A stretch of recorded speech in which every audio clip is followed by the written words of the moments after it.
द्रौपदी वस्त्रहरण एक सामाजिक समस्या है पार्थ, एक सामाजिक समस्या है। और यह तुम्हारा कर्तव्य है कि तुम उन शक्तियों को नष्ट करने के लिए युद्ध करो जो किसी द्रौपदी का वस्त्रहरण कर सकती हैं। ये शक्तियां समाज की शत्रु हैं पार्थ, और जो महापुरुष इस युद्ध में उन शक्तियों के पक्ष में हैं, उनके पक्ष में युद्ध करने आए हैं, उनसे युद्ध करने में भी संकोच न करो। अपने व्यक्तिगत क्रोध और व्यक्तिगत मोह के बंधनों से मुक्त होकर लोक कल्याण के लिए युद्ध करो पार्थ, यही तुम्हारा परम कर्तव्य है।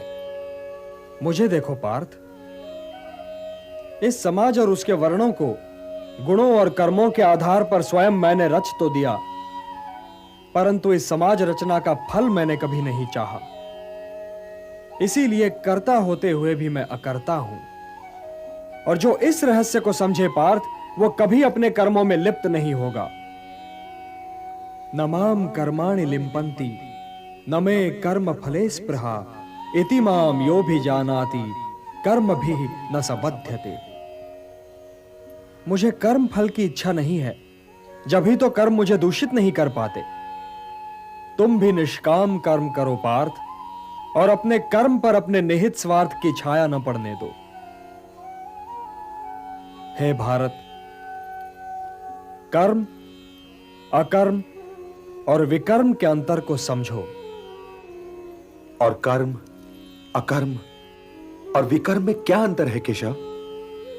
कर्म तो कर्म है ही, किंतु जो कर्म कर्म फल की आशा से मुक्त होकर किया जाए वो अकर्म है, और जो कर्म व्यक्ति और समाज के हित में न हो वो विकर्म है, निषिद्ध है। कर्म अकर्म से श्रेष्ठ है, कर्ता अकर्ता से श्रेष्ठ है। और हे पार्थ, जो अकर्ता है, जो कर्म फल की इच्छा से मुक्त है, वही ज्ञानी है, वही बुद्धिमान है और वही कर्मयोगी है। उसके लिए उसका कर्म ही कर्म फल भी है, और इसीलिए वो एक कर्म के पालन के उपरांत कर्म फल की प्रतीक्षा में नहीं ठहरता, बल्कि दूसरे कर्म की ओर बढ़ जाता है। उसके ज्ञान की अग्नि मोह, क्रोध, द्वेष, आकांक्षा, लाभ, हानि, सुख और दुख के मैल को जलाकर उसके कर्म को शुद्ध कर देती है, और उसका कर्म अकर्म बन जाता है, और वो कर्ता से अकर्ता। और ये अकर्ता, ये ज्ञानी जीवन के आवश्यक साधन जुटाने के अतिरिक्त अपने लिए और कुछ नहीं करता। उसके शेष कर्म समाज कल्याण के लिए होते हैं। यह मनुष्य कर्म करते हुए भी पाप से दूषित नहीं होता। उसका जीवन तो स्वयं ही समाज के लिए कल्याणकारी हो जाता है। हे निष्पाप अर्जुन, ऐसे ही व्यक्ति का जीवन यज्ञ है। तुम भी अपने जीवन को यज्ञ बना लो, और उसके हवन कुंड में अपने कर्म फल की इच्छा, मोह और क्रोध को आहुतियों की भांति जला डालो। और यज्ञ क्या है केशव? अलग अलग लोग यज्ञ की परिभाषा भी अलग अलग करते हैं पार्थ। कुछ लोगों के लिए यज्ञ ब्रह्म का स्वरूप है, उनके लिए सब कुछ ब्रह्म है। कुछ लोग देवताओं को प्रसन्न करने के लिए यज्ञ करते हैं, तो उनके लिए पूजा ही यज्ञ है। कुछ साधक आत्मा को परमात्मा से मिलाने की साधना को यज्ञ कहते हैं। इन्हीं यज्ञों की भांति इनमें दी जाने वाली आहुतियां भी अलग अलग प्रकार की हैं। कोई धन की आहुति देता है तो कोई कर्म की, किंतु वास्तव में यज्ञ 4 प्रकार के हैं। पहला द्रव्य यज्ञ है। इसमें अर्जित द्रव्य और धन को समाज कल्याण के कार्यों में लगाया जाता है, अर्थात ये लोक सेवा यज्ञ है।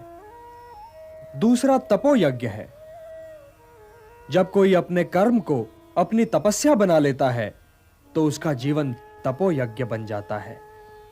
हे पार्थ, अपने धर्म का पालन भी यज्ञ है, किंतु यह धर्म सांप्रदायिक नहीं, सनातन है। यह व्यक्ति और समाज दोनों ही के लिए कल्याणकारी है। तीसरा यज्ञ योग यज्ञ है। इसमें अष्टांग योग की साधना की जाती है, और इसमें लोग ध्यान और समाधि का मार्ग अवलंब करते हैं। प्राणों का प्राणों में हवन किया जाता है। चौथा यज्ञ है ज्ञान यज्ञ।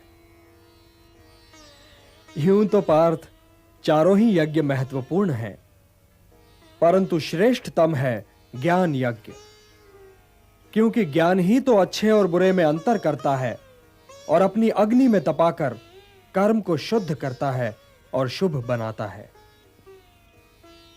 ज्ञान ही तो कर्म के उत्कर्ष का चरम बिंदु है और ज्ञान ही तो तुम्हें मोह बंधनों से मुक्त कराएगा पार्थ। हे पार्थ, पाप के सागर को केवल ज्ञान की नौका ही पार कर सकती है।